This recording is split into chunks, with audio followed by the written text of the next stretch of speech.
Well, good morning. We actually have a special guest today. We have Miles. He's decided to join me instead of snuggling with his daddy for the rest of the morning. Yeah. Good morning, Miles. Hello. Well, here we are. Another Monday. I have to apologize for yesterday. I was having quite the pain day. I managed to probably break my toe in a couple of places thanks to this chair, this chair right here, which is not my first accident with that chair.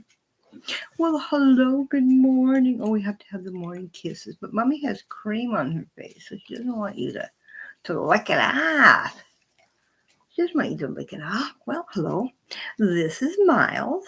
He will be 2 years old in April. He is a purebred English Labrador Retriever. He was come from a litter that they were aiming for the silver labs, and he came all black. Yes, so we rescued him because you know what they do, breeders do with puppies that they don't want when they get to be a certain age. And he's a really good boy. You know, he's an adolescent, so he does get into trouble, I must say. But on the whole, he's pretty good. Yeah, he wants to give kisses. Yes. And he's learning not to be naughty as he gets older. And if you haven't met me, my name is Gayle. I'm an elder woman. I have autism, and I have a number of Crohn's disease, which sometimes goes with autism and a few other problems that result in pain that I deal with and I'm dealing with. I have a website called GoCyberNut.com. That's GoCyberNaut.com, where I cover all the celebrations in the world. And today we're celebrating in Bangladesh. It's Bangladesh Victory Day. So if you go to my website, you will, I think there's a link down below to the website. You know all about Bangladesh. Yeah, there's a couple of things I'm going to talk about that I left links down below, but I think I'll just wait a little bit and do my morning greetings with this lovely dog. So, you know, I've been on bed rest since, I think, the 6th or 7th of October, which is really, really difficult. It's harder. I've basically been staying in one room. This room. Let me show you my room. We'll do you a room tour. Well, now we start over there. Door. There we go, me. I'm on my bed. There's my dresser, my window. That's my TV. We're moving the TV in. When I hurt my toe the other day. Oh, good morning, Isla. Look who's joining us this morning. I don't know for how long because I think there we go. He hears his dad's up. Miles. Oh, no. I cannot compete with Daddy. Miles, come here. No, you don't need to. We've changed things around in the... Oh, he's going for the corn chips. We've changed things around in the room, so he's got to go and re-examine everything. I decided to move my... we had this second big TV in the living room, and I figured since I'm living in this room pretty well, let's move that in. I'm breaking my toe on that chair on that this chair in the corner, which I believe me, my parents bought this dining room set when I was born, and the chair is still from it. I have injured, and my husband, we have injured ourselves on that chair. I don't even know how many times. Miles, look out the window. Oh, see, he has to have the chair there to look out the window. Miles, good morning. Isla says good morning to you. Yeah, all we have to do is change things around, and oh my gosh, I need to reinvestigate everything. And the worst thing is, I did a complete, in the room cleanup. Under my bed, we used to get bark boxes, and they're perfect size for storing things because they fit under the bed. So, of course, I'm pulling everything out of the bed. We've got like a dozen empty bark boxes. Well, some have some things in the books. And he is just, oh, my goodness. Oh, look at all the bark boxes. So I had to show him there's nothing in. What's the matter, Miles? Is Daddy up? Should we let you out? Oh, I better let him out because it's his toast time. Give me 1 minute. 1 second. Oh, Daddy? Better go see. Have your toast. Better have your toast. Yeah, there you go. You can't wait for 5 minutes. Oh, there's no toast. Oh my God. Bad news. I'm out of bread. There's no toast. Well, oh, I should not have told him that. I guess Daddy's going to go to the store this morning. So I'll be hanging out more with Miles. Yeah, so as I was saying now, it's Monday, brand new week, new start. I'm gonna try my best, be very serious about my health and staying safe, not injuring myself. I'm gonna practice. I'm gonna start practicing like meditation again and getting control of my situation because I think the frustration was what was driving me the most. But yeah, obviously, my accident the other day, the universe is saying, slow down, don't go anywhere, stay in bed. You're on bed rest. That means stay in bed. So that's what we're going to do. So today being the 16th of December, we're celebrating Bangladesh Victory Day. Hello to all you in Bangladesh. I'll be promoting Baked Cookies Day, which is on the 18th, as is Qatar National Day. Is it Qatar? I don't know how to pronounce that. And that's about it. But I'm trying to think of something that's going to keep me busy, but not a lot of work. So I might make some directories for my website, like one for homework help, one for music, one for food to start it with. I'll leave travel to later because I got so many places. Okay, I'm going to sit back. I've got 2 cups of coffee because the first, I got up at 3. I had the first one there to make sure that it didn't bother my tummy because we don't want that to happen online. Let's see what I've been doing. Oh, I've almost finished watching all my Christmas shows. I made it to 1999. Oh, EastEnders, 1997. Well, I was excited because I love EastEnders. And 1997 was the year I was living in Hawaii, so I didn't get to watch EastEnders. So I'm watching 3 episodes in one, and halfway through, Terry's kissing some woman, and on comes Last Christmas, I gave you my heart, and I'm Whamageddon because I'm part of that game where you can't hear that song until December 24th. So I was out. That was it. EastEnders got me this year. Funny thing is, last year it was like a 1990, I think, or so, or 80 something edition of Emmerdale. So I got to stay away from the British soaps, the vintage ones, because you just never know. So that happened. Very exciting news in my life. Yeah, so that happened. Oh, these drones. I mean, there's just so much. You got to watch. Like, YouTube, it just keeps coming up. You click on one drone thing and then you're going to get all the rest of them. But it's just, you've really got to watch. And the one that I did watch, and I've linked it down below, is from Hughes. Now, he actually teaches psyops to these military and that. But I watch him because he's one of these profilers, and I watch him profile like the criminal cases and stuff. So he came forward and he says, look, I train in psyops, so listen to me. And I think he gave the best advice forever. Like, I'm not freaking out about it. Now, this is Chase Hughes' guide to these, what's happening with these drones. He says, keep your critical thinking. Do not take things at face value. Ask yourself why some stories, such as these drones, all of a sudden are getting so much media, while other stories aren't. And who's benefiting from this story? Okay, like we're seeing, it's New Jersey. Now we've seen some in Oregon. We've seen New York, but they seem to be around Trump facilities. Wow, that's crazy. Who does Trump know that's in the business of like satellite and space and maybe drones and that? Gee, I don't know. That could possibly benefit financially if we put more money into learning about these things. Okay, 2, educate yourself. Look at historical and contemporary events. What is this? Like the Cold War, and he goes into better detail. He says, "There's more. The more you know, the harder it is to be manipulated by the news. Focus on reality and what is proven? Or is this just theatrics? Like, come on, man. We've got like holograms and there's all kinds of ways to manipulate the news, manipulate our thinking, how we're gonna react to it.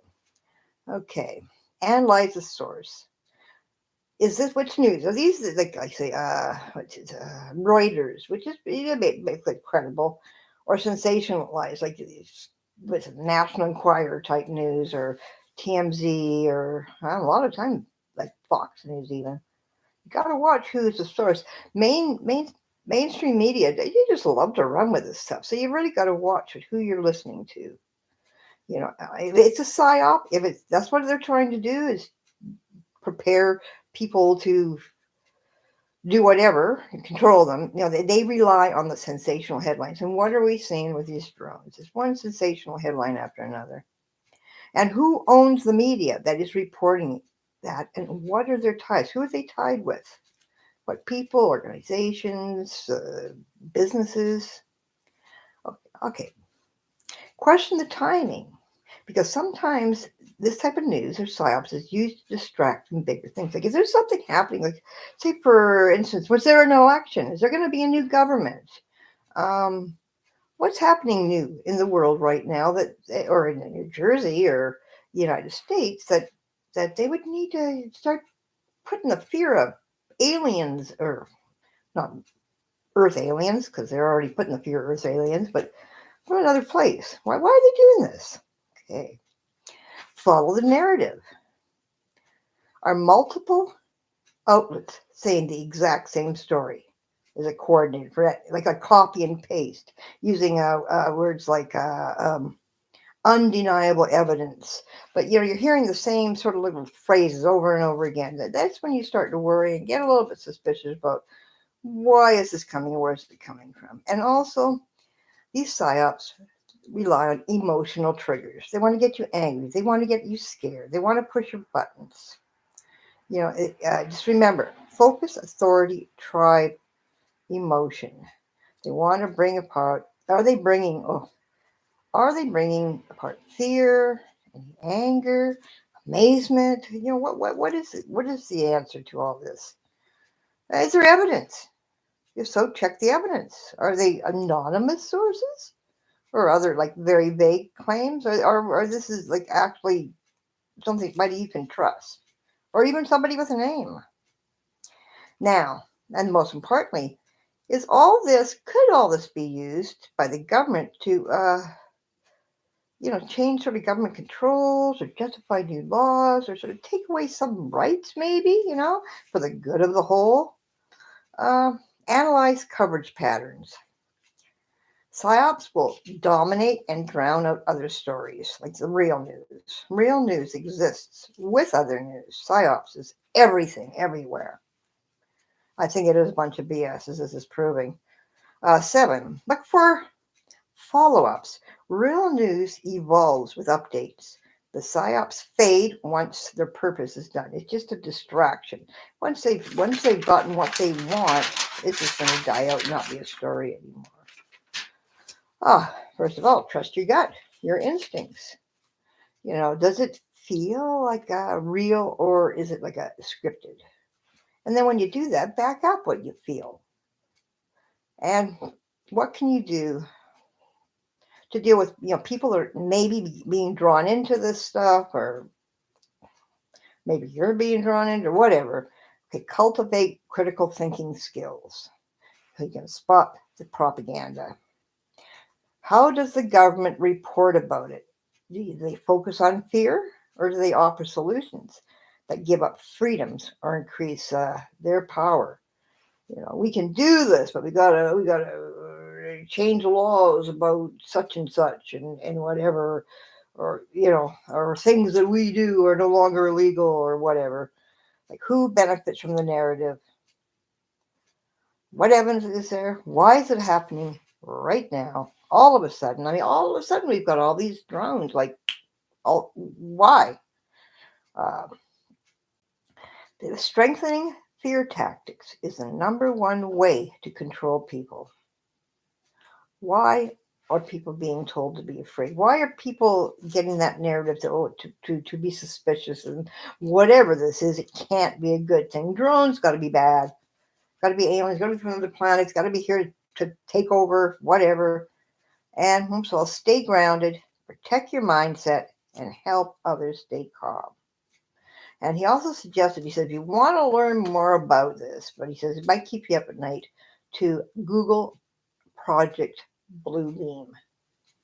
But again, I've got his entire coverage. Oh, my computer's died. I got an entire coverage. I got linked down below Chase Hughes, and have a listen. It's really worth it. He's a person I trust 100%. So basically, that's been my day. Yesterday I because of my foot, I really did stay in bed.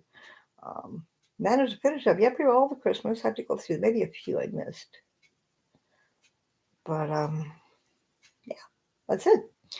This week, better things. Hopefully, I do feel better today. Like psychologically, I guess. It was just getting to be too much. It was like every time I turned around, it was like a Crohn's attack or this infection thing I have or hurting myself. So, I get to the point of what is going on? What is going? First of all, am I going to curse or something on me? What's going on? This can't be. How can you get into so much trouble without going anywhere or doing anything? So this week I'm going to try so hard to keep, a positive attitude, and I'll start by working on these directories because it's basically work already done. It's just putting it into into subjects, and I've done that many times before. I want to start creating new content. I want to do it. I still have one London walking tour to update, but I want to do a few more of those. I'd like to do some Los Angeles walking tours, maybe some Vancouver ones. But there's a lot I'd like to do. I just have to get better and be patient. And here I am in my pajamas again, my beautiful tie-dye shirt as well, which, let me tell you, during COVID, I tie-dyed everything I could find. So I often wear tie-dye because most of my clothes are tie-dyed now. I really, I don't have a lot of clothes. I got rid of pretty well everything that I didn't wear. I thought I'm going to be home all the time. Just keep stuff that's comfortable. I got a small apartment. I'm always trying to downsize. I don't know how. Okay, should I drink that cold coffee? No, I'll drink the hot coffee first. And it's actually hot. Yeah, so that's the plans for this week. I also put a link down. I follow a blogger, TANYA FM, and she lives in New York, and she's like a screenwriter and an actress.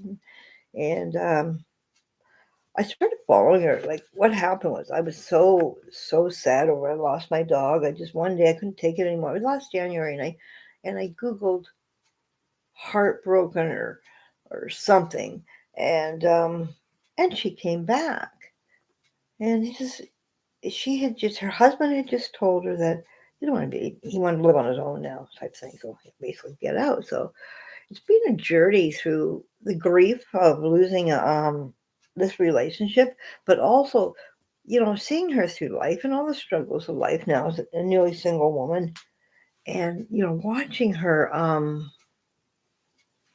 It was tough. We went through a lot of tears and that. But here we are, 11 months later, and what the episode of hers that I watch. She does every day. She does a blog. She was doing the lights and that for a friend of hers who was putting on a play. But it was most of the play. It was quite good. I like to see the whole entire thing. I wish I was in New York. So I quite enjoyed that. To see her so happy, but she has a lot of life lessons and that have inspired me and helped me and helps bring me up out of the depression. Even though anxiety and depression is a part of autism that is there, so I know I'm going to have to deal with it. But yeah, so I followed her for the last 11 months, and it's been, I don't think she has a lot of followers, but she makes a lot of sense. And what I like also is, being bed bound and that lately. She'll do a lot of walks. She lives in New York City, so she'll do a lot of walks through towns, especially around now around the holidays. It's nice to see. But she's very, very relatable. She's like one of the most relatable bloggers I've seen. That's where I realize it's okay to go in front of the camera and just be yourself. I've always figured, well, look at me.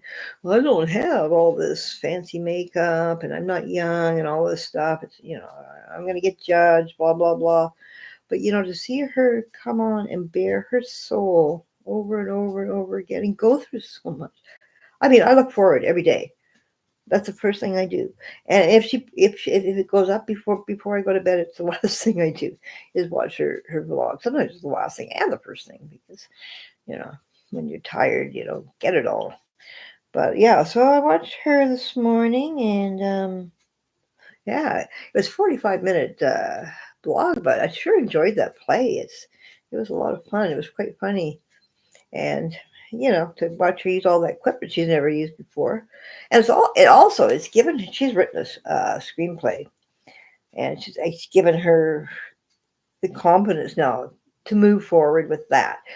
She does have another job where she works as sort of like a event manager, coordinator type thing, which is just off and on job, and it's sort of off season now. So she has to write and work on her script and that when she's not working. So now's the time. But yeah, I love to see people get inspired like that, especially when you follow their story. And she's just the most beautiful young woman. My husband, every time he sees her, he goes, "Oh my gosh, she's just so beautiful." I hope she really would realize that beauty. And it's an inside out. She's from the Ukraine as well. Unfortunately, her family is still there. Yeah, and they're in the areas that are getting bombed. Not too long ago, her mom's, I think her apartment, the building she lived in got bombed. I know they had no heat or electricity, but yeah, that's pretty scary. Having to live with that all the time on your mind as your family is, she does get that sort of survivor's guilt, and she has lost friends that were in the military, like a female I think she went to school with. That was quite sad. It sort of brings it home what people go through. But yeah, so she's inspiring. So I watched her. Then I watched another one. I subscribed, but I've never seen her before. And just came across. She was on a cruise ship that was going into Hilo, Hawaii. So I used to live in Hilo, so of course anything Hilo I'm going to go for. And it's funny because he went to off the ship. They had the day off to Rainbow Falls, which is probably equivalent about maybe 3 or 4 blocks from where my house. It was like Rainbow Falls, then a park, then my house. Um, yeah, so we're right beside the river there. So he's talking about, look at the banyan tree. He goes, oh yeah, here's these signs about flash floods, and you got to be really careful. It's just like on a Universal Disney lot, and I can remember living downriver during a flash flood, and it's a little scarier than a back lot at Universal Studios. Let me tell you, that was pretty scary. Let's see, I was happy our house was on stilts, but yeah, it was nice to see that and all the banyan trees. And then he went to the Pennyeva Zoo in Hilo. Hilo has a free zoo, and it was nice because it started raining, so he's really in the rainforest, and all the birds, and they have a couple of tigers, and it's not a big zoo, but it's a beautiful zoo because it's just such a it's a garden and a zoo, but it's just in the rainforest. It's such a beautiful setting and free. Yeah, so that's all he really did in Hilo. So there's no trip to the volcano. I was kind of hoping he would go into town, but yeah. So that's what I did this morning. I'm up at 3. I'm starting to wonder if maybe I should be starting to go live at 3 and just seeing if anybody comes in. I don't know because it is 5 in New York. And maybe people are getting up for coffee. Who knows? I could always leave it on. But I'm just afraid of sitting here and saying nothing. Like people are going, who is this boring person? I mean, I'm probably boring anyways, but I'm learning. What is this? Week three on YouTube? Well, fingers crossed. And then we'll get a little braver to go on later in the day. I don't know why I don't. I think about it. I just think, oh, too many things can happen now.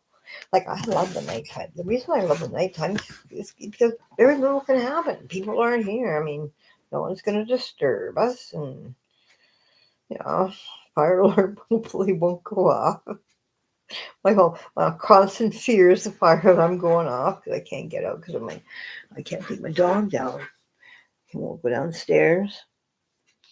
Yeah, I prefer the night. So I don't know. Maybe I think in the daytime it's going to be too many disturbances. Like, who knows. I guess it's that whole overthinking autism thing. Anyways, Isla, how was your weekend at the market?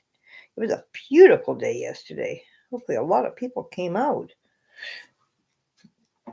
I was looking at it through my window, all that blue sky.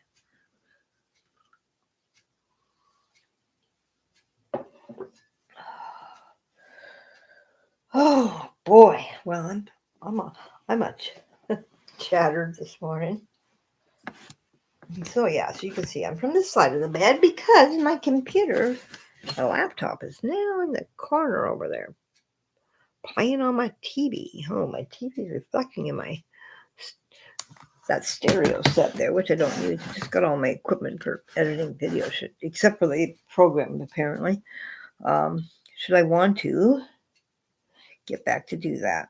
And I'm sure I will eventually. I always have to be doing something.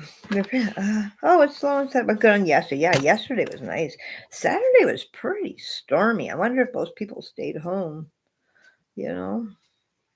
I guess they would have done the malls and stuff. But yesterday was like a hero side. It sounds like the car sounds like it's raining again. Back to the rain. They were saying they might even get a little bit of snow. I don't know how. I mean, I just sort of heard that in passing, and I don't how true that is.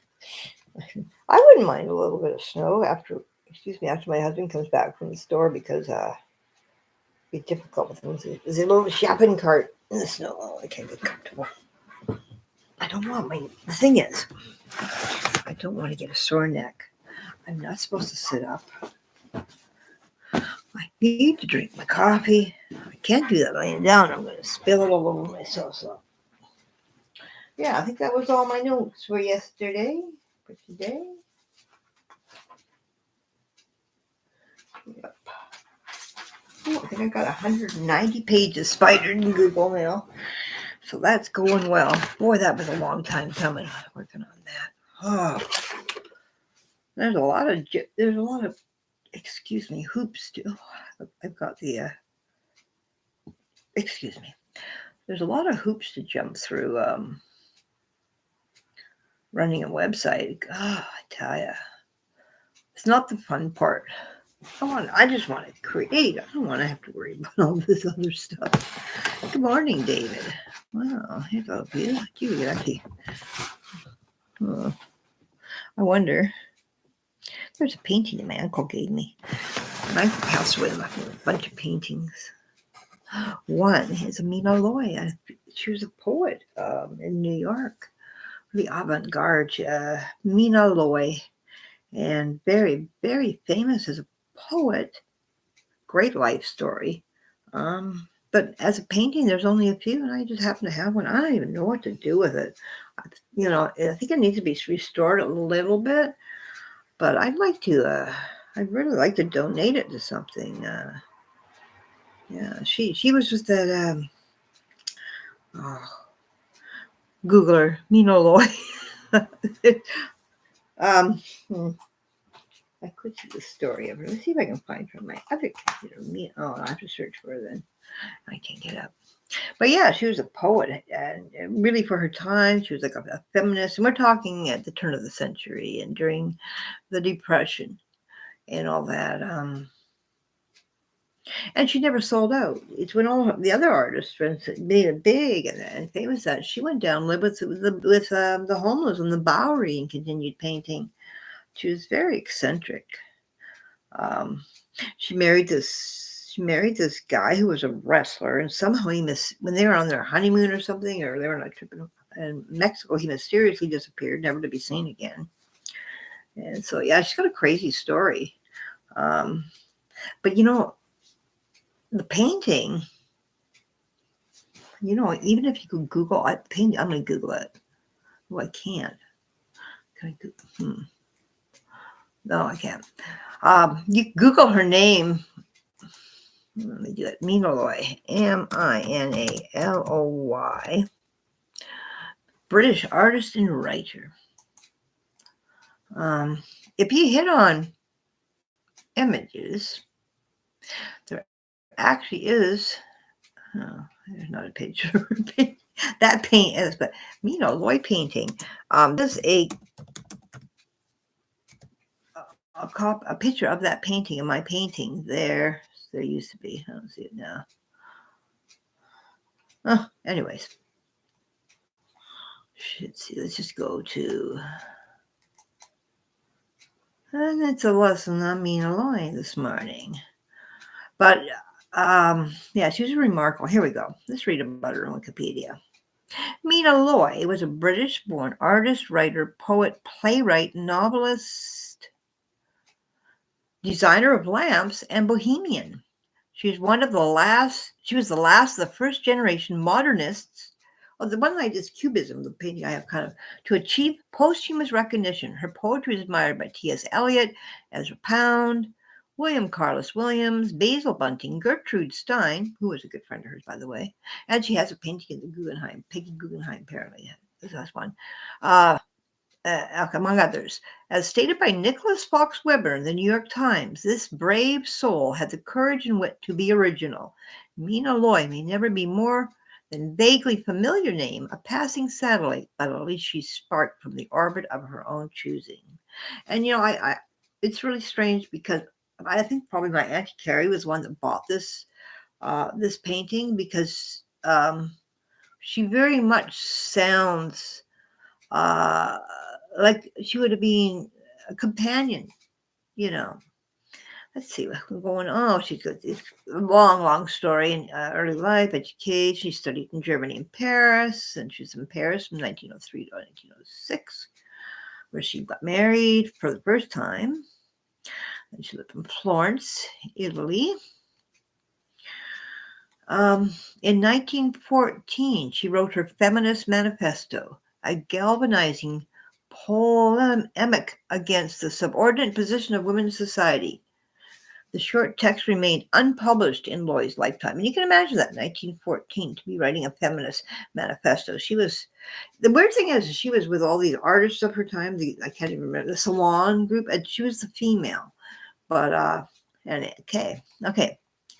New York. She moved to New York in 1916, disillusioned with the macho and destructive elements in futurism, which I guess what the painting I was, as well as the painting she did for me, I think was in 1951, as well as craving independence and a participation in modernist art community. Loy left her children and moved to New York. She became a key figure in the group that formed around Others magazine, which also included Man Ray, the artist, William Carlos Williams, Marcel Duchamp, I don't know, and Marianne Moore. She soon became a well-known member of the Greenwich Village Bohemian Circuit. Anyways, this is the woman who painted my beautiful painting that I should actually bring in this room. I got it in the living room. It used to be in this room for me to admire and enjoy. And when I look at it, all it looks like is like it's sort of done in cubism, so it's weird to explain. Like ropes hanging down, some jackets, and there's so many. Just looking at the story to get in my head of what that could be, where that could be, especially in 1951, because I think this is when she was living on the skids type thing. Oh, okay, Isla. You said I was living in assisted living in Duncan a while back, and it snowed that year. I was going out. Home Corps said, it's snowing. I said, you call that snow truck? Yeah, that's right. Try living in northern Alberta. We get an inch of snow here, and it's a major event. Oh my gosh. Yeah. Google Vancouver drivers snow. Yeah. But this is the only year we haven't. Well, we didn't have a car last year. We haven't had a car for like almost 3 years now. But that was always a problem. You got to get the snow tire. Everything's so, why is everything so expensive? But like snow tires, good Lord. Got to get snow tires, and that's going to put you back and everything. And then even then, the last car we had, get this, the last car we had, I think it was like a 19, maybe 90, no, wait, sorry, it was a 2008 legitimate RCMP police car that had been retired. And I'm telling you, you try driving town. I mean, we didn't have RCMP on it. That was painted over, so it was all white. But try driving around town, driving around Nanaimo in a police car. It's like a lot of people all of a sudden would go down to the ground and start tying their shoes. But the dirty looks we would get, everybody would hate on us. We had our tires slashed twice. We had our front windshield, a big rock thrown through that. We're not the, what did they think? And there's an old lady and an old man and a dog driving in this car. And it's not a police dog, it's an old dog driving in a police. What the heck do people think, that we're some special uncover retirement crew or something? It's just like, but it was a good car. Man, it had a lot of power in that. And not only that, we got a deal. We got it for like $300 or some really ridiculous amount of money. I think it was a bargain, put it that way. Expensive to run though, but at least it was a car. But yeah, it's funny. People, why is that? And I would think about it. So when I see a police car, I used to like, what's when you see police? Why does everybody go, oh, even if you didn't do anything wrong? It's weird. But yeah, we used to get a lot of hate on that car. But that was our last car. My daughter-in-law says she may be getting a new car, and we'll give her. And if she does, we can have her. Just with fingers crossed, because everything depends on something happening for her. So fingers crossed.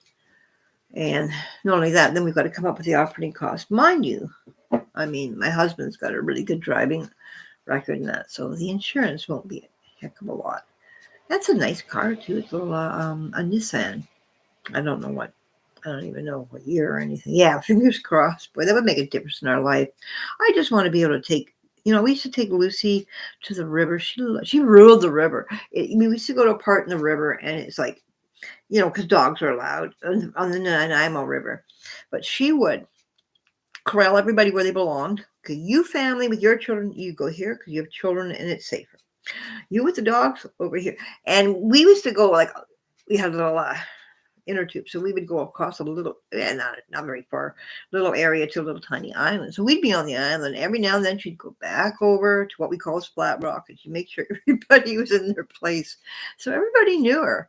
And, she was never aggressive or anything. She just like, this is where you belong. This is where you stay. And then she'd up and down the river, chasing the frogs. Oh my gosh. She used to jump. I think I got some videos in my play. I'm sure I do of her. Unfortunately, I miss her so much I can't even watch those videos yet. It's hard enough seeing being the love of my life. There isn't a day pretty well that goes by on Facebook where memory doesn't come up with her picture. So, even that's hard. But I want to be able to make memories with Miles and bring him to the river, because I think he'd love it.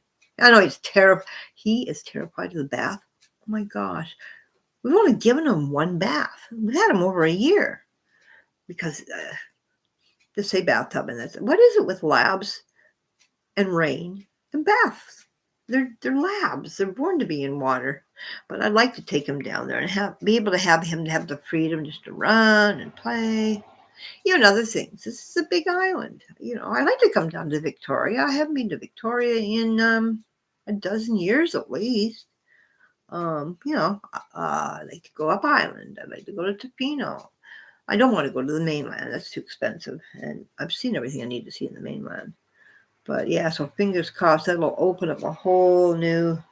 Now we can go camping again. It's amazing. Just having a car makes a difference. Even going shopping, because my husband will take the bus to Thrifties or Save-On to get bread and milk, which we need to get like today. They need this stuff, but for a grocery shop, we really do depend on my daughter-in-law, and I don't like having it. I always feel like I'm putting her out. She's got a couple of teenagers, she's got a full-time job, and she's got a boyfriend. And she's no longer with her husband, which is my son, but it's just kind of weird. Turns out, she's the one in the whole family I got the best relationship with. I wouldn't know what I'd do without my Ola. I tell you, I don't know what I would do without her.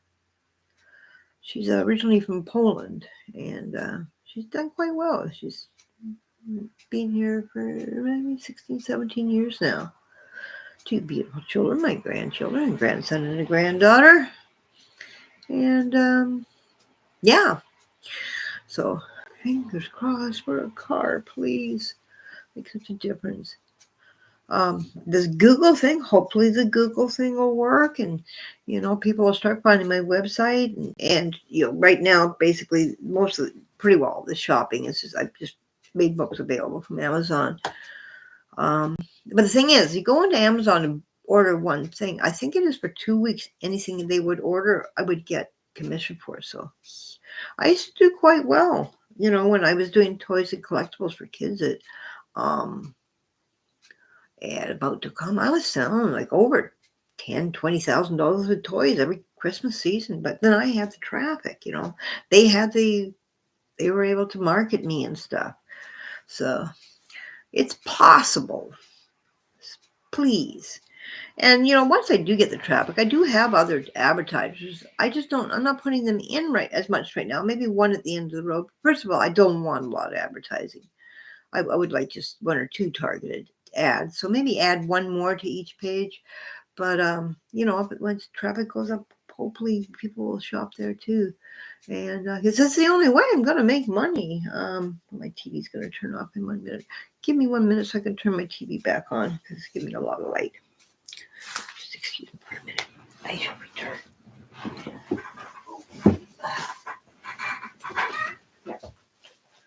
You all can watch if you want. And I'll tell you why this happens. Oh. Now, turn her on. Yeah, this painting here is another one. My uncle left me a lot of paintings. I've given some away to my family members, but I still got a few of them. Okay, I got home one. Okay. The reason that I have to do this every time, I'll give you a room tour. I'll give you a room tour. Why not? My broken closet. Okay. This is the anti-miles device. Keep them out of my linen. My broken closet, which is waiting to get fixed. My TV. My little corner. Oop. My little corner. Oh, yeah. My little corner of all my books and gadgets and stuff. And, my little shrine to my dogs. Again, there's my little Lucy dog there. Right there. And my Teddy. And here we are. Back in bed. This is my room, my world for the last 2 months, and probably who knows how long. So I figure I might as well make it comfortable if I'm going to be here all the time. And here I am. There you go. It's the old room tour. Don't take long. No, the reason I have to do that with the TV is, okay, that TV used to not work. The remote doesn't work. But the day before the remote stopped working, I put it on timer because I didn't want to fall asleep when the TV on. So I think every hour and a half it turns itself off. So which means I have to get it on and turn it on again. Annoying, but hey, at least I have television in here. We have another even larger television in the living room, but it doesn't work at all. This one we've had for 11 or 12 years. Okay, eyeglasses. My adopted mom was Polish. Her family escaped from Stalin when she was a child. I think she called it the Iron Curtain. Yeah. My ex-husband, my first husband, look at you. Um, which, by the way, I haven't been with since I was 23, 24 years old, so it's a long time ago. He was from Poland, and his mother was taken, I think, into France, where she was made sort of a maid for some doctor. And she had some pretty bad stories. But yeah, I'm trying to do Ola's genealogy, but the same problem is just, those Polish borders and that they change quite often. And it's hard to do. First you got the language thing, but I haven't gotten very far. Like my genealogy, I've gone right back to maybe 800s. With her, maybe back to maybe 5 or 6 generations on her mom's side, maybe I can't remember. I think it's her mom's side. Yeah. Oh, maybe her dad's side. Yeah, and one side I've only got, maybe her mom's side I've got maybe 3 generations, but when I've gone back maybe 8 generations or so. But yeah, and even now, like she went back this summer to visit with the kids, her family, because you never they live in sort of north central Poland, more no maybe central western, but with everything that's going on in the Ukraine and Russia all around there, it's not a place that I would want to be. I'm glad that they're here. I'm glad that they're here and the children are here. But she knew, hey, had to take the children to visit. You never know what's going to happen. Besides, her parents, like they're my age, so they're getting on. They need to see the grandchildren too. But yeah, so she's been here for about 15 years. She's doing well for herself. She's such a sweetheart. She just, she's one of those. What is it? Maybe it's the old Eastern Europe and Europe mentality or something. She's just so giving all the time. Like I say, she's my one of my family that's really stuck by me. Yeah, so we basically depend on her for the big shops. And mind you, she tells me anytime you want to go, let me know. I have to open the window, but it's getting hot in here. But you know how you feel. I ask if you want favors. It is hot. This is gonna snow. I'm pretty hot and toasty, and I've got no heat on. I don't put my heat on; it gets too hot. It gets hot enough for the apartments around me, I think. Yeah. Well, it was probably very terrifying and traumatic times. War.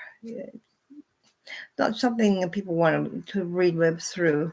I haven't met anybody fortunately that's gone through anything like that. My father was in the Second World War, but he was stationed at actually in Broxton Point. Where is it? Right by the bridge in Stanley Park. That's where he was stationed, anyways. He was a captain in the army. Not Brockton Point. Wherever it is, where they used to have the restaurant and everything, right by the Stanley Park, the Lionsgate Bridge. That's where he was stationed. So he never went overseas. So I didn't get any stories from him. I know my father-in-law, who I only got to meet. He came to visit us. This was like 20 years ago, 6 months before he passed away from cancer. But I know he was taken. He was young. He was like 18 or so. He was taken to a prisoner of war camp, and he had some pretty, according to my husband, he had some pretty horrific stories. But yeah, I didn't talk about it a lot. I think it's like anything. You don't want to live your traumas, And right now, it's happening around the world, where we are now. But all we want to talk about is what are the drones and how are they our enemy? But I've noticed it's just too much. And that Chase Hughes, I looked at below video. He explains things so well. And if you're into true crime and that, he's with the profilers, and they'll profile certain police interviews and things. They're so good. I've learned a lot about reading people that way. You know, with someone with autism, you're always trying to read people, figure out what's going on. I mean, before, I don't think I wear my mask as much, the autism mask as much. I think I've managed, maybe just being home so much and having to be away from people. I haven't had to wear it. And yeah, I think I sort of let that down now. I can't remember what I was saying. Yeah, the media, it's just too much of it, you know. I think that's what it was, is he just, hey, look, I train these people now. This is what's going on. My own conscience, he's going through something right now, too, pretty bad. He's got a kind of brain disorder happening. But in his own conscience, I was surprised because I looked at it last night, and it'd been up for 12 hours, and there's like 1.25 million views. So I'm just waiting for the government to take it down, because he's pretty well spelling everything out. Like, really. It's just, I'm just waiting and seeing. I don't know what's going on south of the border. We're in Canada. Love Canada. Glad to be here. Build that wall if you want. I don't want to go down there. But, it's just a wait and see. So many weird things have happened. And like that, what is real and what is manufactured, you know what I mean? So much weird stuff has happened in the last, 10 years? Probably always weird stuff. Things that I have noticed, well, even the last 5 years, even the last year, that, I'm just going to wait and see. I'm just sitting back and watching the show, and I'm kind of glad that I'm my late 60s, because I don't know where this is going from now, but it doesn't feel like it's going to go to a very good place. I think people are being set up to lose all their freedoms and everything else, and they're just going to go right along with the show, as they always have. I can't understand it. I really can't. I keep trying to fix my headband. Pick the wrong side of my headband. Here we go. Oh, no. Oh, don't use the screen as a mirror. Yeah. I don't know. I try not to. I really am not a news watcher. But it just, you see these kind of, why? Why? You see these kind of things on the news. It's just too much, because there's too much of it. Is it because I watched one video and now all my feed is going to be full of this stuff? Probably. I know how these algorithms work, but I can imagine how my algorithms must work, because being somebody who writes about everything, my search. If I ever was suspected of some crime and they were going through my Google search, they would be so confused, believe me, especially with these medical things, boy. What's wrong with me today? I'm not going there today. Today's going to be a good week of health and wellness and being careful. It's weird waking up with a Monday, though, with no plans. Usually I got a whole list of things, but I already did everything. Except for the Google submissions, which I do at 8:20. Hopefully get some more. That's the other thing I'm doing that I realized from being online. I don't know. I think because my lips get dry from your conscience. I'm not used to looking at myself. I don't dare put me on the big TV. It would scare myself.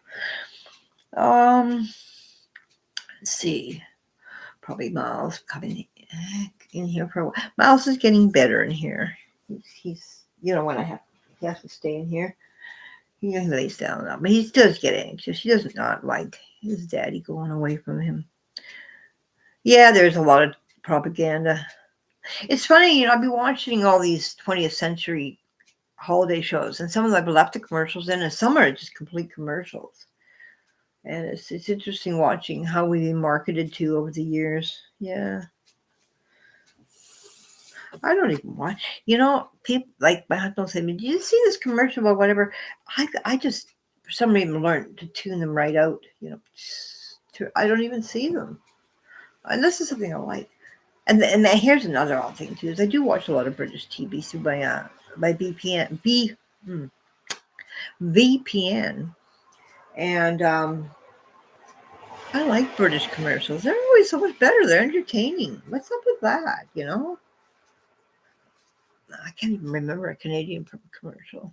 Um,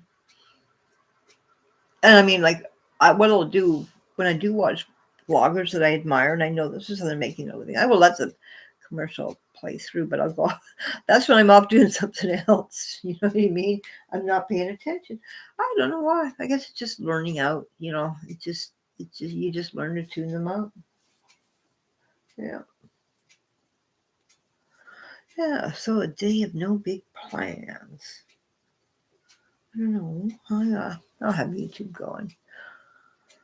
I've been watching the old 1991 up to February 19th, 1991 Emmerdale's. I'm gonna watch. I'm gonna watch as many as I can. I don't know if I'll live long enough to watch all the years. um, Somebody has put pretty well a lot years and years of them up online, and I'm so happy for that. I like that. I like, because Emmerdale is one of my favorite shows, so I like watching back the old ones, because when I watch the new ones, I can think, oh, I remember the history of this or whatever. Oh, that's wrong because so and so died before that happened. But I enjoy watching the old ones and seeing how things came to be. After watching these EastEnders Christmas ones, I'm thinking, maybe I should go watch 1996 to 2001, because I didn't have a VPN in those days.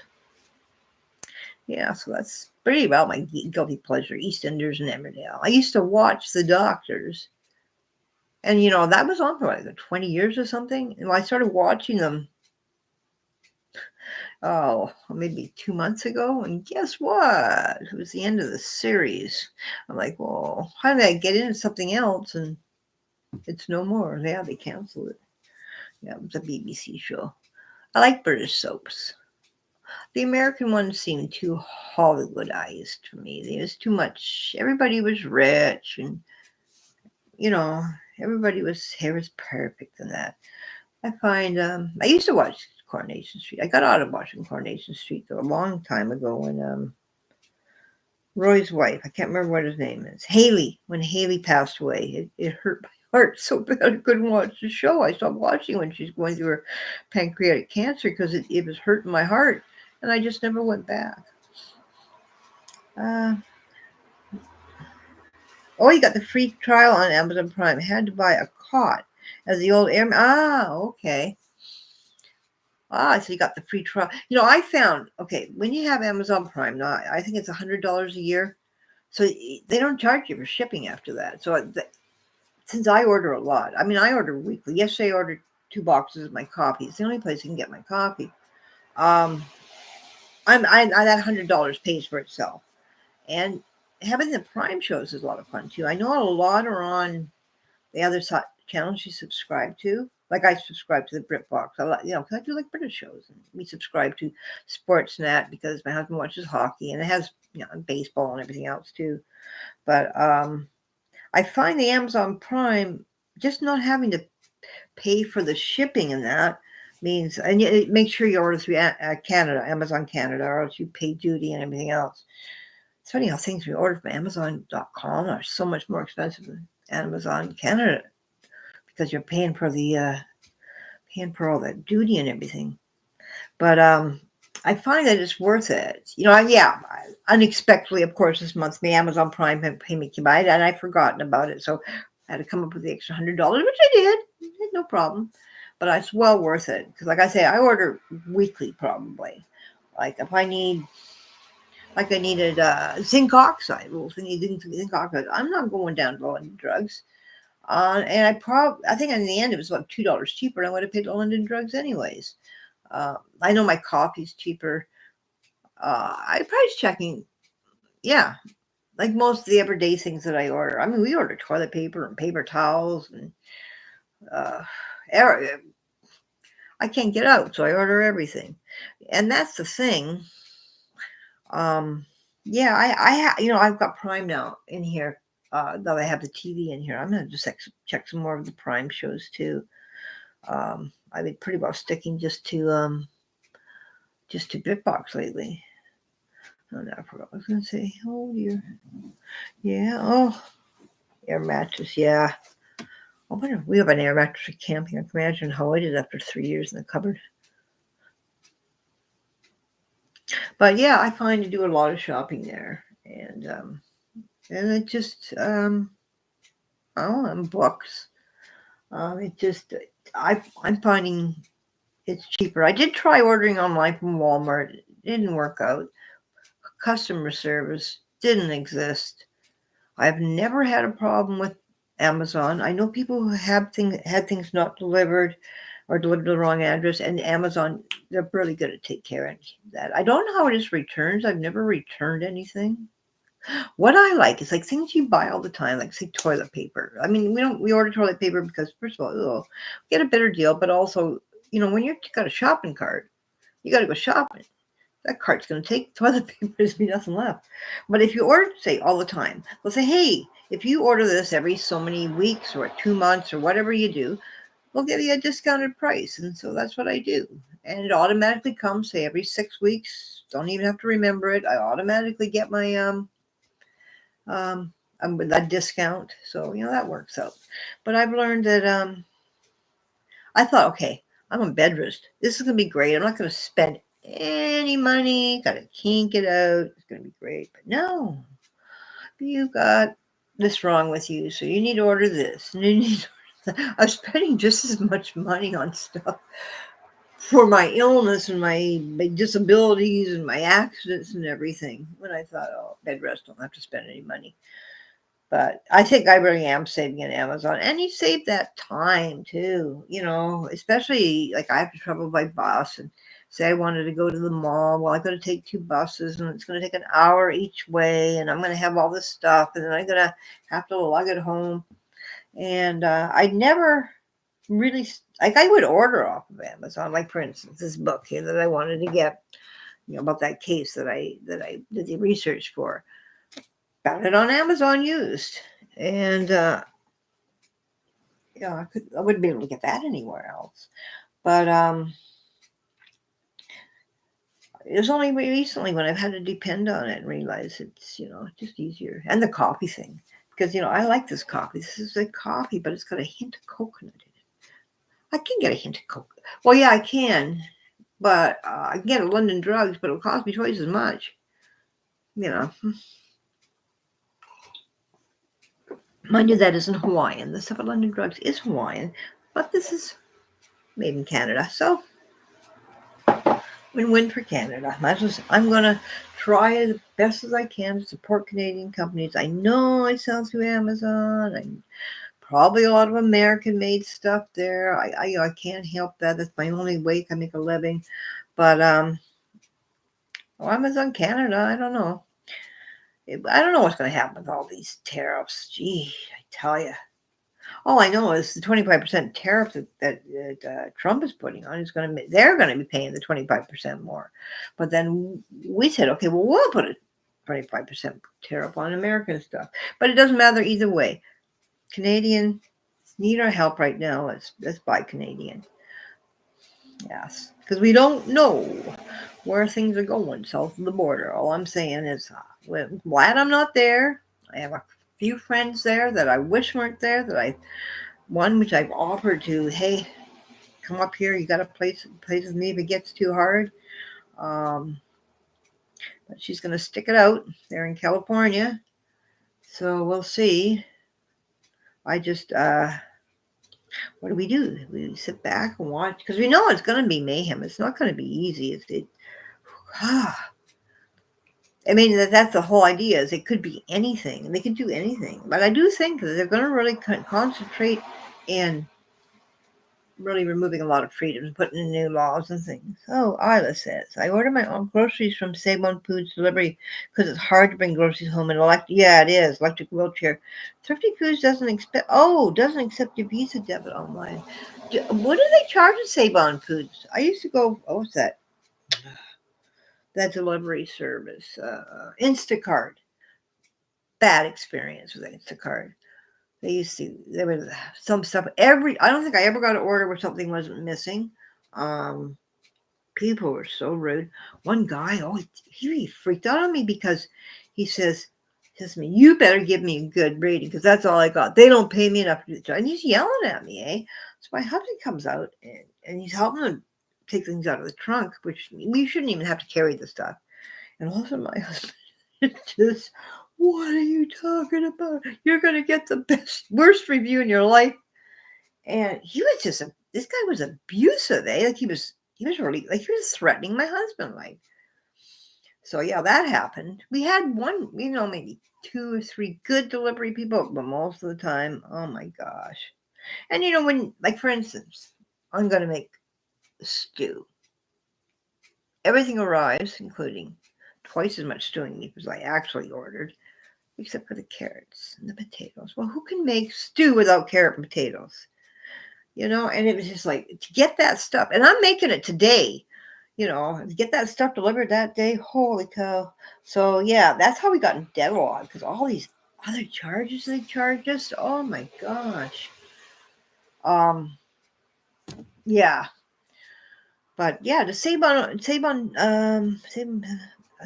charge for delivery, like maybe that's the way we should go.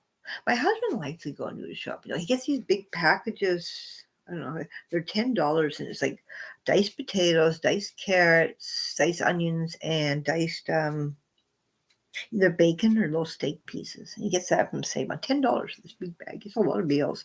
He likes to have them in wraps, or he has them with everything. Eggs. I tried a little bit too spicy for me. I can't have onions, so I gotta pick the onions out. But it does look and sound smell delicious. But what we need is a car. Oh, fingers crossed, Rolla. Please make this work out so that we can that she can pass on her good luck. I shouldn't say good luck. Pass on her, yes. Be the daughter-in-law that she is. As wonderful as she is. But things got to work out for her first.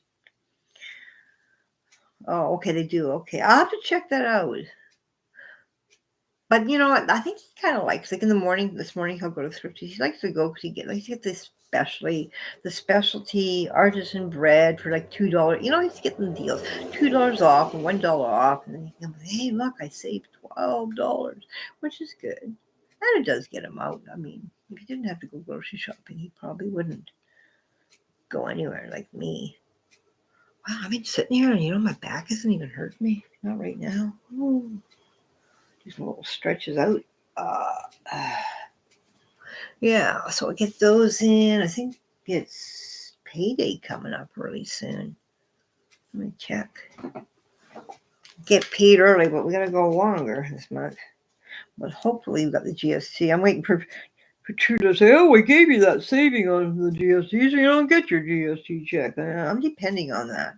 That GST check goes 100% against my credit card, and it better arrive. Yeah, that and all of my income tax goes to the debts incurred for living in the year before. And one day, I got a GoFundMe up. I've gotten $50.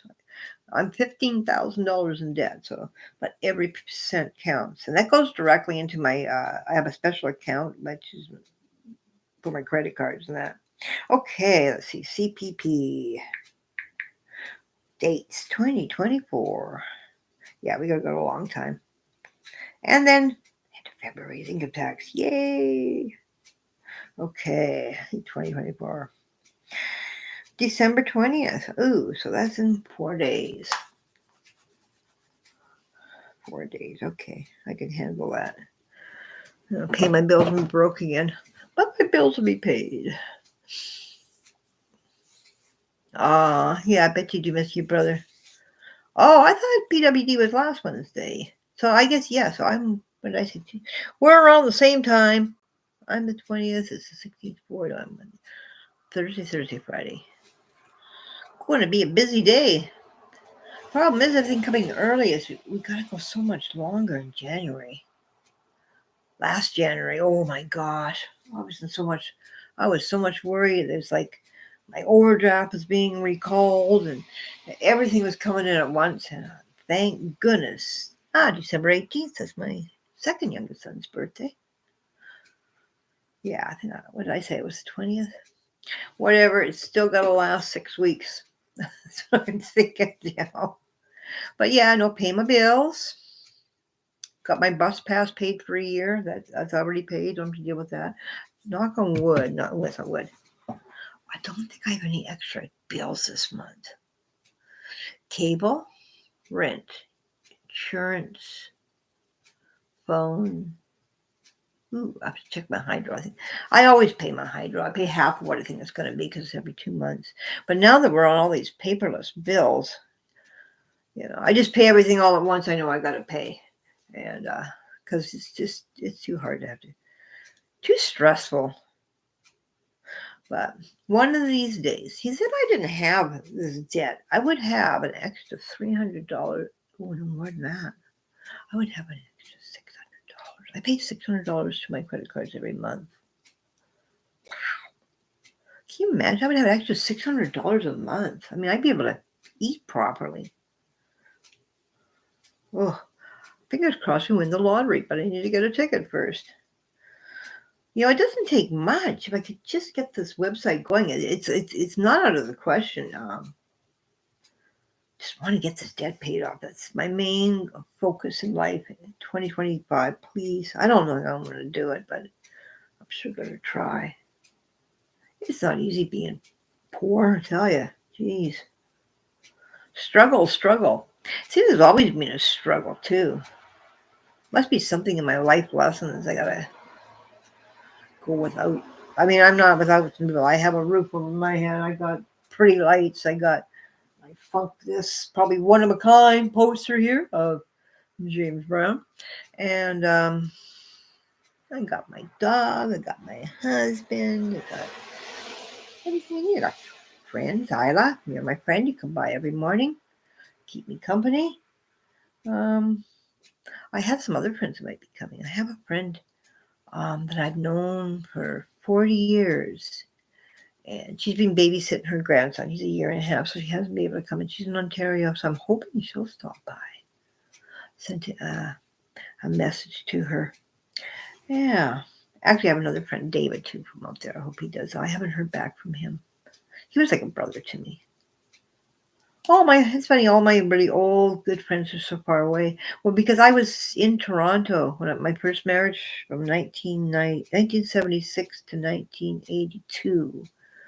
So the friends I made there, a couple of friends I made there, lifelong friends. And then when I worked at Motorola, I was an intern at Motorola, I think in 93 or something. I was interning in the vice president's office, like boom. That's how I got the name Go Cybernaut. I was taken in, actually I worked for 3 vice presidents of mobile data, and I didn't even know. I didn't even know I was here. I was just like, okay, you're interning here. It was a top secret because it was they said it's a high profile position. We don't want to tell anybody because the other students might get angry. But you have nice clothes. Okay, so I got introduced to the 3 vice presidents, and they said, "Oh, my initials were Go." So I would, I'm thinking that type would be Go. Then he said, "Oh, Go Cybernaut. We're going to launch you into outer space." And I'm like, oh, okay. And I didn't even know what I was at. So they went in to have a meeting. It was Monday morning. And Anne, who was my BFF, one of my BFFs, that I was getting at, said, hey, okay, answer the phones and just take a note.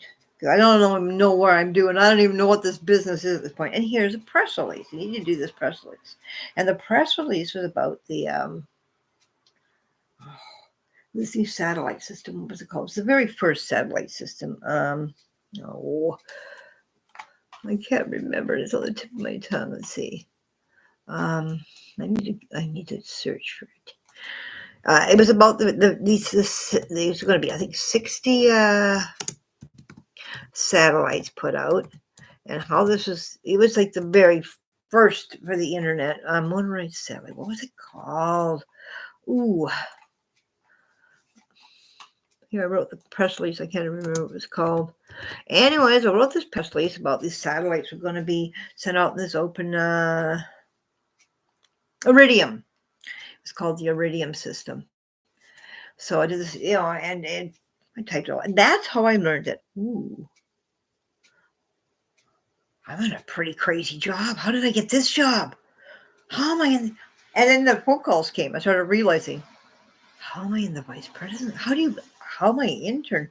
I was in secretarial school. How am I an intern in the vice president's office? So the very first thing I did was this go cybernaut satellite press release, and it got put in the New York Times and the Wall Street Journal. And I was like, oh, this is great.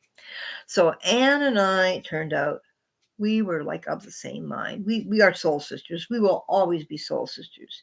And we would never discuss this, but we'd show up at work and we'd be wearing the exact same thing. I remember one day I thought, okay, I'm going to throw her off. I'm going to wear red shoes, black tights, black skirt with white polka dots, white blouse. Show up, what's she wearing? Red shoes, exactly the same thing. It was so funny. People used to say, "No, you guys get together and do this," and we worked together all day. And well, actually, I come in early about 7. She come in about 9. So I get all the calls from Britain and Germany and Israel, and then have to deal with these phone calls, and then she'd come in. But we go home. We're home 15 minutes. We're on the phone to each other. You know. Yeah, and even after I left, she actually, when my internship was done. I mean, we worked so well together. We didn't even have to talk to each other. We knew what had to be done. And when my internship came over, and I was, it was going to be it. She actually went to the vice president, told him, if you don't hire her, I'm going to quit. I can't work without her. We work too well together. We get things. We ran that office. That's when I realized it's the secretaries and the executive assistants. They run the entire show. If we didn't put business cards in their briefcases when they went off on their overseas trip, they wouldn't have them. Oh, you were homeless for 10 years? Yeah. I bet you're grateful. That's always been a big fear of mine. To have a roof over your head. Yeah. Yeah, Motorola. Yeah, it was very high energy. The reason I had nice clothes is my aunt had passed away, my Aunt Carrie, and she was like a billionaire. Oh, man, multi-millionaire. She had all couture, like Chanel and everything, and she was the same size as me. So when she passed away, I had so many of these business suits. People say, where did you get that? Not only that, some of them were vintage. I still have them. I want to show you what I still have from her. I didn't save a lot. I saved something.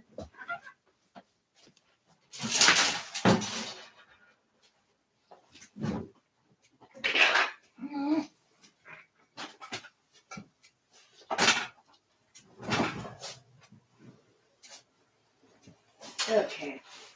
Give me a moment. The lining's kind of gone. I must put it on. Okay. Let's see. I'm probably the only YouTuber sitting in my pajamas and her mink coat.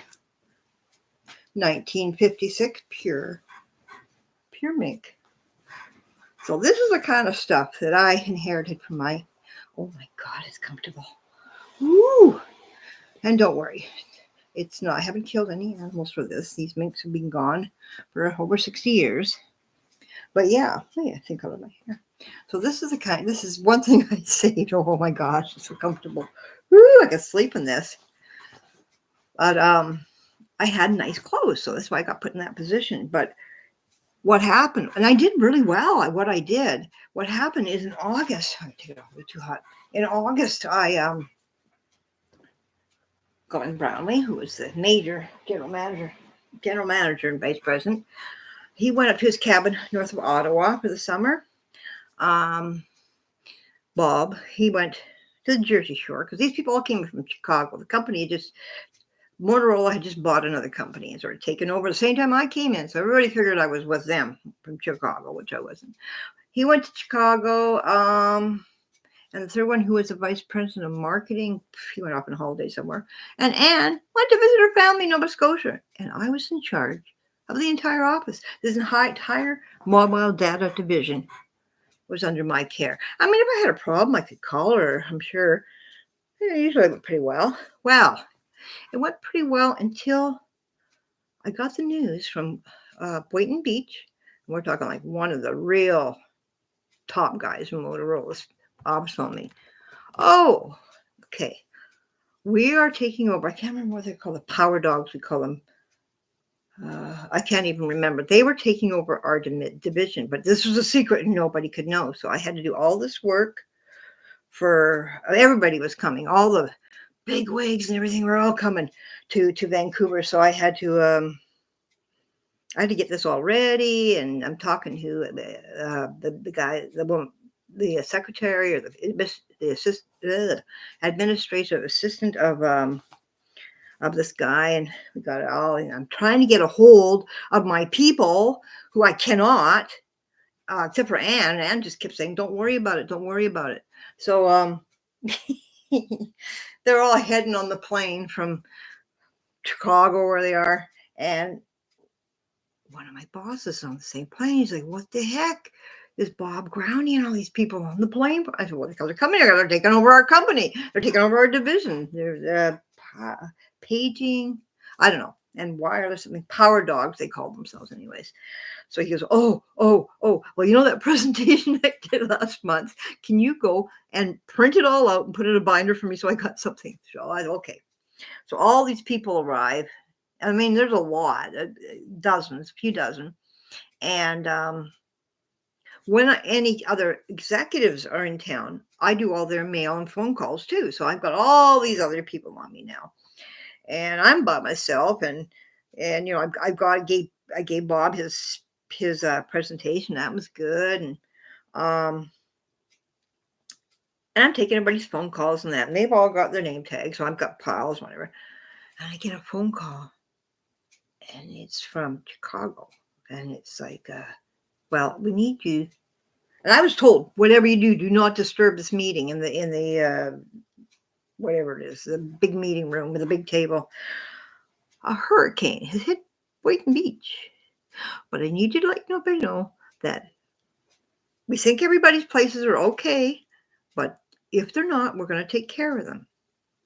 So I'm like, oh, okay, I need to go disturb a meeting I was told not to do, with the news that maybe they didn't have homes anymore. So I write it down on a little note, and I go in a door, and I notice this one guy, young guy, and he was from Florida. I'd been talking to him. I passed him the note. I said, "Okay, pass this down to Bob," which is all the way down this meeting table. And I'm watching it go by, and everybody looking at it. Oh my gosh. Anyways, that was pretty crazy. It turned out that Bob's presentation was so good. They came out and they asked me to, can you make 18 or whatever copies of this with the overheads and everything, print them all out and put them in binders for people. So, oh yeah, why not? I can do that. So I'm doing that, and the overheads have a habit of jamming up the computer. So I'm in there, and I'm in like a $700 suit, and I'm trying to fix this thing, and this bell comes up, and he goes, no, this is one of their breaks. "Who are you?" I said, "Oh, I'm Gayle. I'm the intern. I'm in charge of this building." And he says, "Well, my name is Matt Corrigan," I think it was. "I am head of HR of all of Motorola. I have over 100,000 people, and I have never seen anybody like you," right? And anyways, I made it through the day. There was one woman, her name, I think her name was Janelle or something. She's a big vice president now in Motorola. She's like way up there. Her and I bonded pretty good. But I made it through that day. But that was the day I decided I do not want a life in corporate anything. I do not want to work around other people. I want to do my own thing. So I sort of on the move there. Like this time, there wasn't really the web, but there was Usenet. And I was trying to start an organization of teleworkers, which is people who may have disabilities and that have really good, have skills and can work on the internet. And actually, my idea is what evolved into the mining company, which evolved into About.com, which evolved into basically Go Cybernaut that I have right now, is curating information. The only thing was different there is I thought, well, there's so many different people and they all have different ideas, and they could all, which is what was about.com, a mining company, and they can all offer stuff. Whereas now I've learned I can't get ahead working for other people. I mean, I've made millionaires. I've made millions for people. I shouldn't be sitting here worrying about $15,000 debt. But you see, they get the money. They sell when they sell the company, and the company is basically sold off the work that the people do, which I did. And I'm not getting, and then I'm gone. That's why. Let's see. Let me do a list of the companies I've worked for. These are just the ones that I remember. I've taken a lot of courses too. Let's see. I mean, I'm always taking courses. I'm always taking marketing courses, but I don't have the communication skills. Let's see. I work for Squidoo. I like Squidoo actually. That was another company we did articles. I liked Squidoo. It was sold to Hub Pages, which really didn't fit my format. So even though I am still on the books of working for Hub Pages, I don't do anything there. Google actually had like sort of an information situation at the time, and about the Bytes Internet Cafe. Okay, Motorola. I worked with a lot of other companies that I never wrote down, because what would happen is I wrote them, I create content, and they'd sell the place within months, and back to square one. So when my brother had a brain injury, and my mother was blind and deaf and dementia. So what year was it? Maybe 2009 or so. When we took them, we actually brought them to live with us. I had to give up. My husband and I both had to give up everything, and also his mother too, who had her brain had shrunk because she was alcoholic. So we quit our jobs and everything just to take care of these people, just to take care of our family, and it was the hardest job I ever had.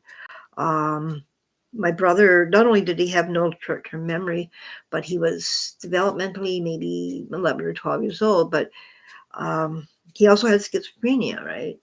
So, yeah. And then my mom had her own problems. And this problem is my mother and my husband's mother hated each other. They argued all the time. All the time. And, because my mother-in-law came third, and there was no extra bedroom, so she had to sleep in the living room on the couch. That was her room. When we made it her room, so she was always complaining because my mom came there first, and we had painted her room up all nice and everything, and it was pretty. And so eventually, my mom went into a nursing home, and his mom got that room. And you know what she said? "You people are just trying to lock me up here, so you never see me again." Oh, you can't win, right? So, yeah, she pulled quite a few stunts. So, I think she went to live with my brother-in-law after a while. We just couldn't take it. It was just too much drama.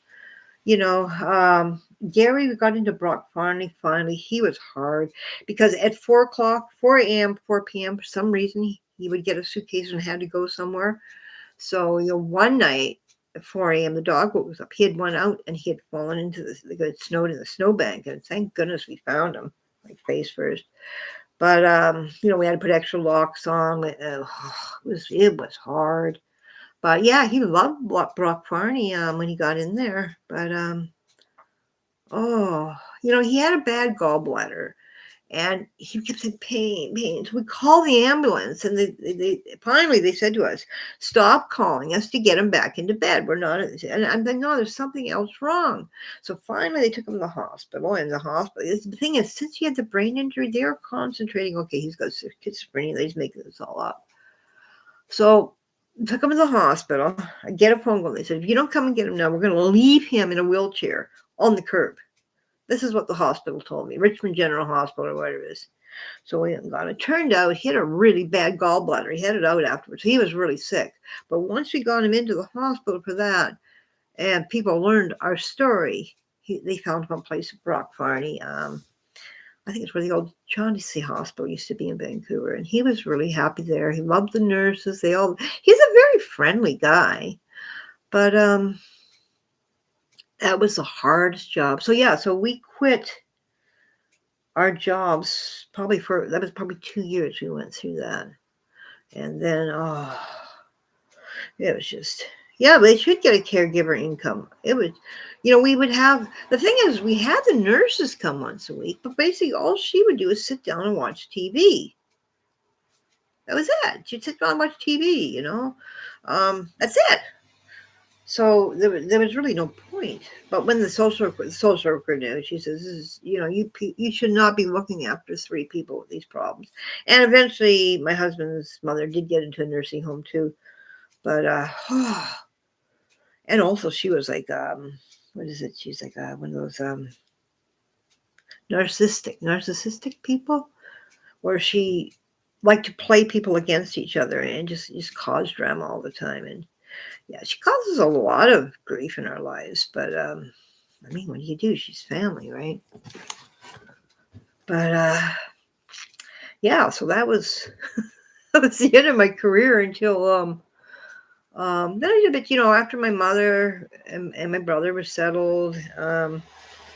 My son moved to Nanaimo for a while from the prairie. He's just moved back.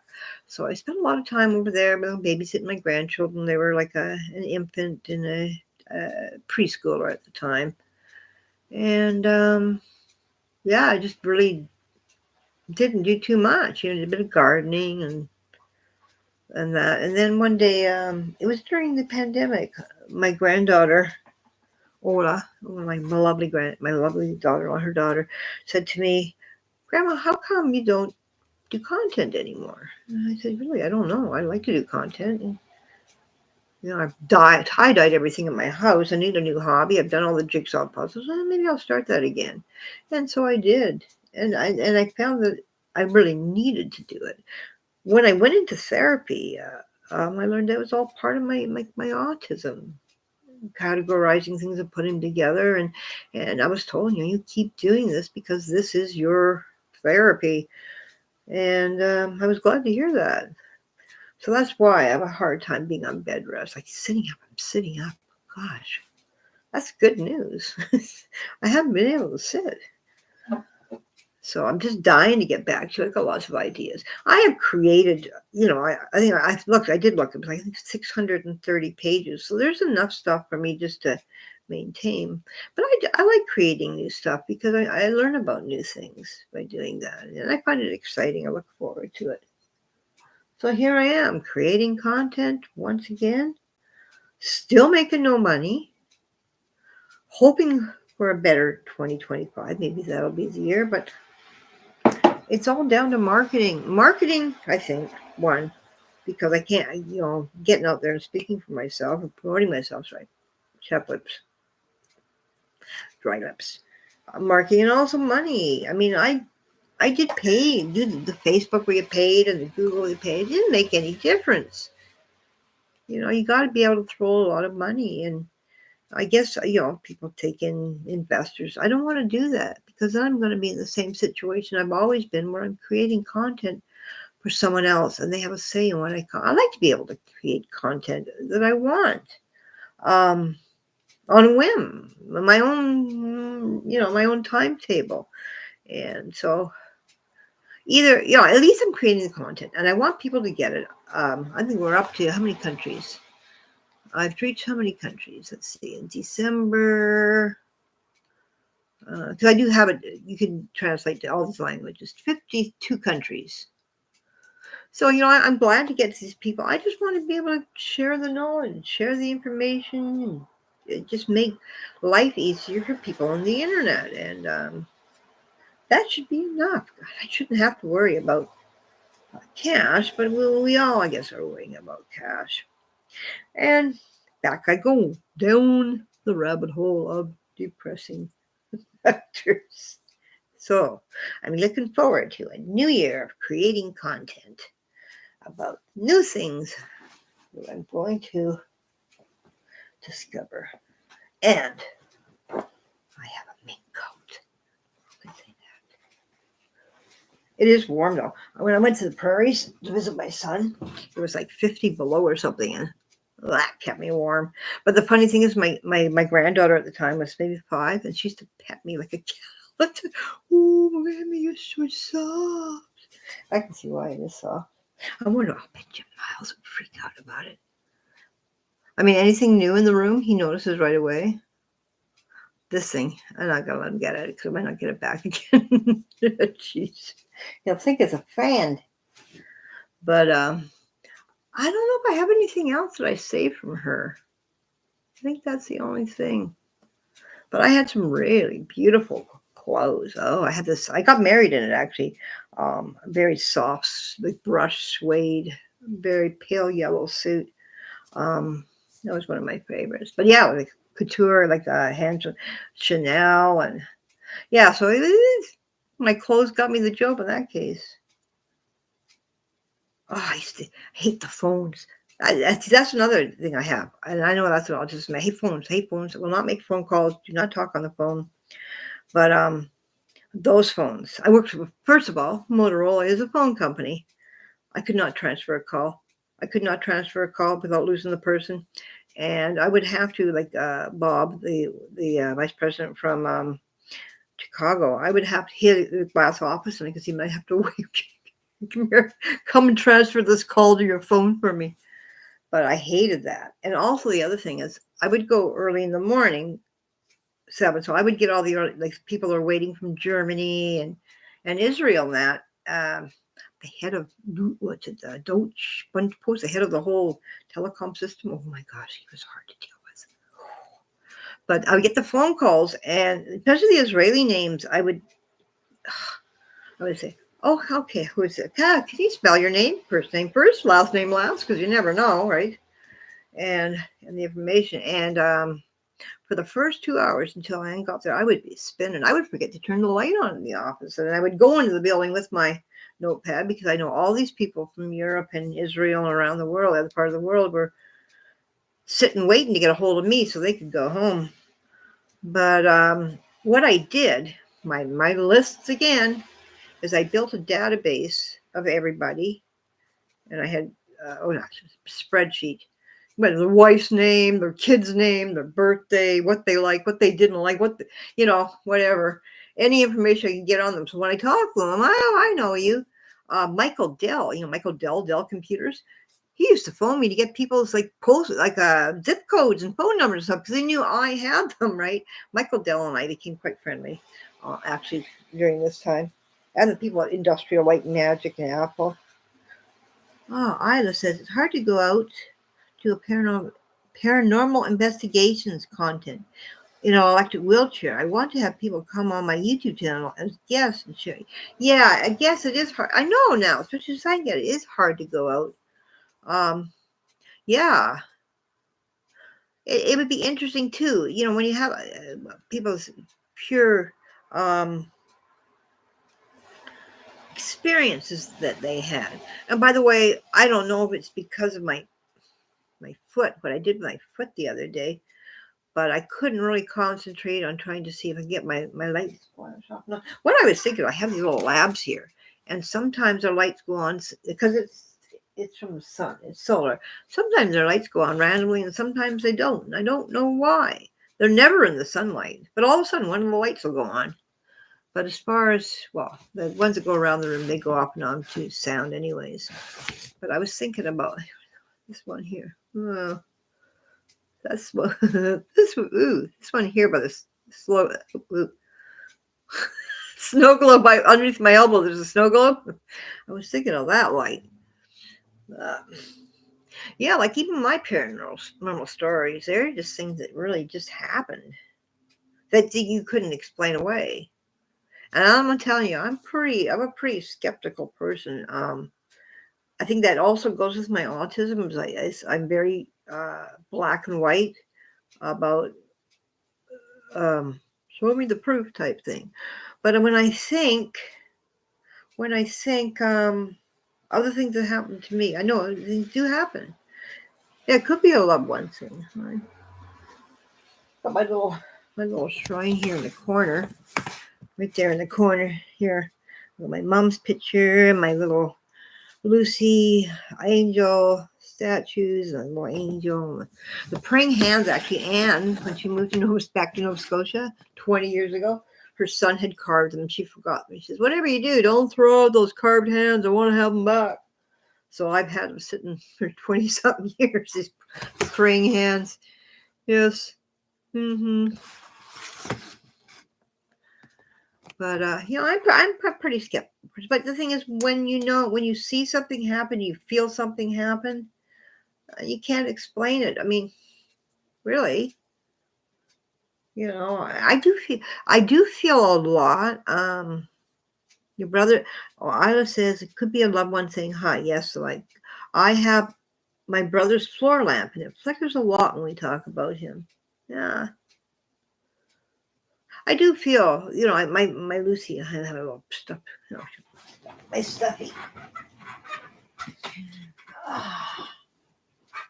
This is my little German short-haired pointer stuffy. I call Lucky, which is it's like my Lucy. And you wouldn't think something like this would make a big I'm getting crap on my foot. Oh, ow, ow, ow, ow, ow. Okay. You wouldn't think something like this would be helpful to anyone other than a child. It's a Douglas cuddle toy. Ow, I've got a cramp in my foot. Ow, ow, ow. But I'm telling you, I sleep with him or her every night. I figure, Lucy, when she passed away, she took away a part of my heart. I cuddle with this at night, and it brings me so much comfort. I've done a Stuffies Day, what is it, National Stuffies Day or whatever. And I found a link in there, and there's a story about even for adults. When you lose your animal, these stuffies are really beneficial. But yeah, I have to keep this one up from Miles because Miles is very curious and very jealous. But she got a little bit more white. My Lucy got a bit older, a little bit more white on her face. But yeah, this is basically her. And I got this, actually, I got her this 2 days before I got ill this time. And many times I thought, I'm so glad that I got this to cuddle. Give me comfort, But I do feel, my TV's going off again. I do feel that she's with me, We had the vet come and, it was her time and it was in a van in the back parking lot because I couldn't be in the same room. But I do feel, apparently her ashes are up near Saratoga Beach, which I grew up. I spent my summers up island, and that's where I want to end up. I want to be with her. But it's funny, how this little stuffy has brought me so much comfort. And the really weird thing is because one day it was a toy shop at Country Club Mall in Nanaimo, PR. Every there. There's a toy shop there. I think it's called Noah's Ark.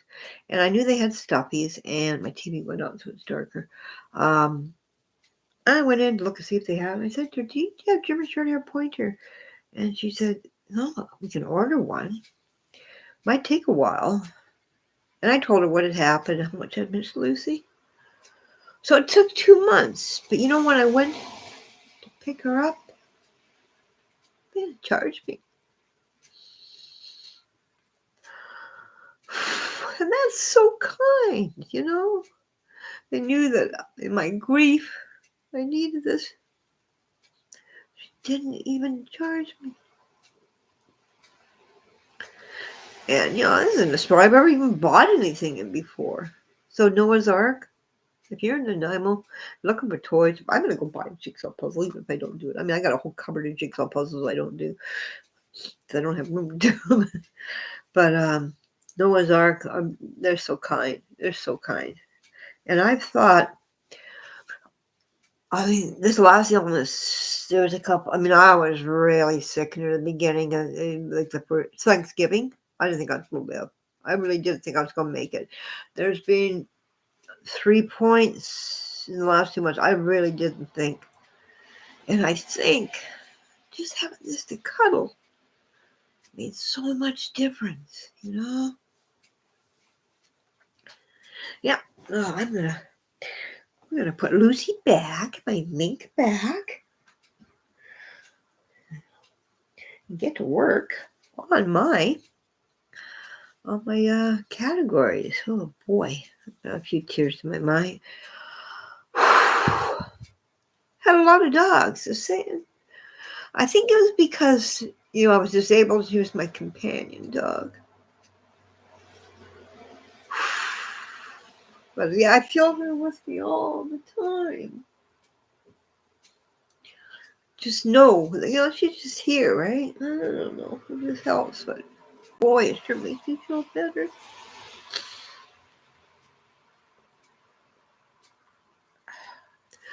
So, gosh, I've been on for almost 2 hours.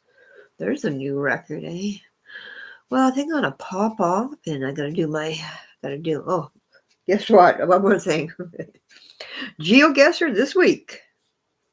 I'm gonna do all my games before because I get 20 games I have to play in a week for the tournament. I went into Sunday having to play 19 games. Boy, that is really hard. So I am going to make sure I'm going. I maybe 10 at the most, and I'm doing this again. No 19 games. I got to do my GeoGuessr, at least my thing that you do every day. My streak. I think I'm 28 days in. I was almost 300 days in or something. 259. I'm exaggerating. Before I got sick and missed a day. So I'm gonna do my game of the day, and I don't know, see how I can figure out how I can live stream me doing these GeoGuessrs, because I'm realizing I don't swear as much as I thought I did. And besides, I'm watching other bloggers, and I'm thinking, oh, well, Tanya swore. My God, she swore today because some man disrespected her, and she should be swear if she feels like that. But I get quite excited playing. So I'm going to do my GeoGuessr game. I got to do my stats for yesterday and my numbers. And I'm going to do those categories. And what am I promoting anything today? Oh, I'm promoting, baking cookies and Qatar National Day. So it's not a big day. I'm going to get it done. I got a good start. I feel so much better now.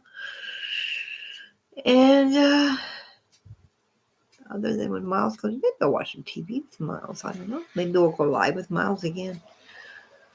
I know Daddy's got to go to the store. Probably pretty soon. Anyways, I'm going to pop off, get what I got to get done. Can't believe I've sat here for probably half an hour sitting without no problem. And you have a wonderful day as usual. And I appreciate you coming in here and keeping me company in the morning. I've still got 2 half cups of coffee. It's cold now. But hey, the caffeine will fuel me. Yeah, explore that Amazon Prime. There's a lot of good shows on there. Things you have to sort of sift through the ones that you subscribe to. What I used to, all the ones they tell you want to subscribe, you can get a free week or whatever. I would always subscribe for 6. I do for 6 days and watch them. So I watch most of them. But you can. Yeah, you have a wonderful day and blessings too. And let's hope good things come to both of us. And fingers crossed for Ola. Okay. Well, thanks again. I'm going to end it now, and there we go.